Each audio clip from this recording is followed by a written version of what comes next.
Assalamualaikum warahmatullahi wabarakatuh. Halo adik-adik, gimana kabarnya hari ini? Semoga semuanya sehat, bahagia, dan tetap semangat belajar ya.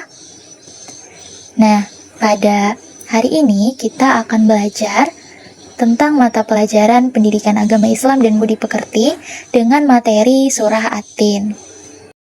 Jadi, simak baik-baik ya. Adik-adik tahu tidak bahwa Surah At-Tin merupakan surah ke-95 dalam Al-Quran. Nah, Surah At-Tin ini terdiri dari 8 ayat dan termasuk golongan surah Makkiyah. Nah, surah Makkiyah yaitu golongan surah yang diturunkan kepada Nabi Muhammad SAW ketika beliau masih berada di kota Mekah. Nah, kata At-Tin sendiri itu berarti buah tin. Melalui surah ini, Allah Subhanahu wa Ta'ala menjelaskan bahwa manusia diciptakan dalam bentuk yang paling baik dan paling sempurna dibandingkan makhluk lainnya. Nah, sekarang mari kita membaca surah At-Tin bersama-sama.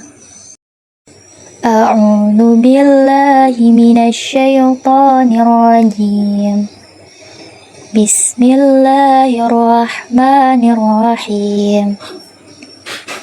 Wattini wazzaitun wa turi sinin wa hadzal baladil amin laqad khalaqnal insana fi ahsani taqwim thumma radadnahu asfala safilin illal ladzina amanu wa amilus solihati falahum ajrun ghairu mamnun fama yukadzibuka ba'du biddin alaysallahu biahkamil hakimin sadaqallahul azim. Artinya, demi buah tin dan buah zaitun, dan demi bukit Sinai, dan demi kota Mekah ini yang aman. Sesungguhnya kami telah menciptakan manusia dalam bentuk yang sebaik-baiknya.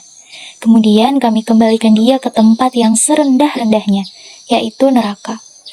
Kecuali orang-orang yang beriman dan mengerjakan amal soleh, maka bagi mereka pahala yang tiada putus-putusnya. Maka apakah yang menyebabkan kamu mendustakan hari pembalasan sesudah adanya keterangan-keterangan itu? Bukankah Allah hakim yang seadil-adilnya? Dari arti surah At-Tin ini, kita dapat memahami bahwa Allah bersumpah dengan beberapa ciptaannya, kemudian menjelaskan bahwa manusia diciptakan dalam bentuk yang sebaik-baiknya. Namun, manusia yang tidak beriman dapat jatuh pada keadaan yang paling rendah. Sebaliknya, orang yang beriman dan beramal soleh akan memperoleh pahala yang tidak pernah putus dari Allah Subhanahu wa Ta'ala. Setelah mengetahui arti dari surah At-Tin tadi, sekarang kita akan mengetahui apa kandungan surah At-Tin tersebut. Nah, adik-adik, kandungan utama surah At-Tin adalah bahwa Allah menciptakan manusia dalam bentuk yang paling baik. Oleh karena itu, kita harus menjaga diri dengan selalu beriman, berbuat baik, dan menaati perintah Allah. Allah juga menjanjikan pahala yang besar kepada orang-orang yang beriman dan senantiasa mengerjakan amal soleh. Nah, dari surah At-Tin tadi, kita dapat mengambil beberapa hikmah.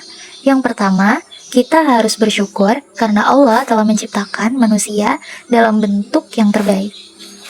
Yang kedua, kita harus selalu menjaga keimanan dan memperbanyak amal soleh.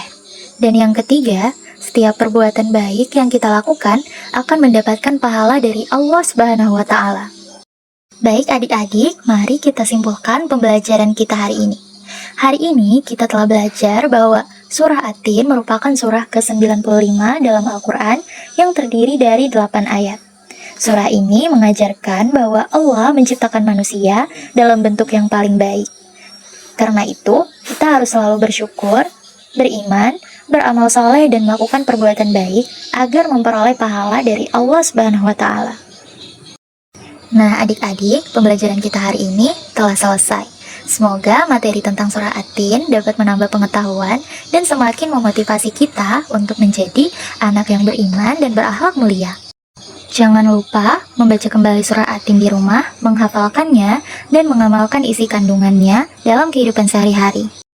Terima kasih atas perhatian dan semangat belajar kalian. Wassalamualaikum warahmatullahi wabarakatuh.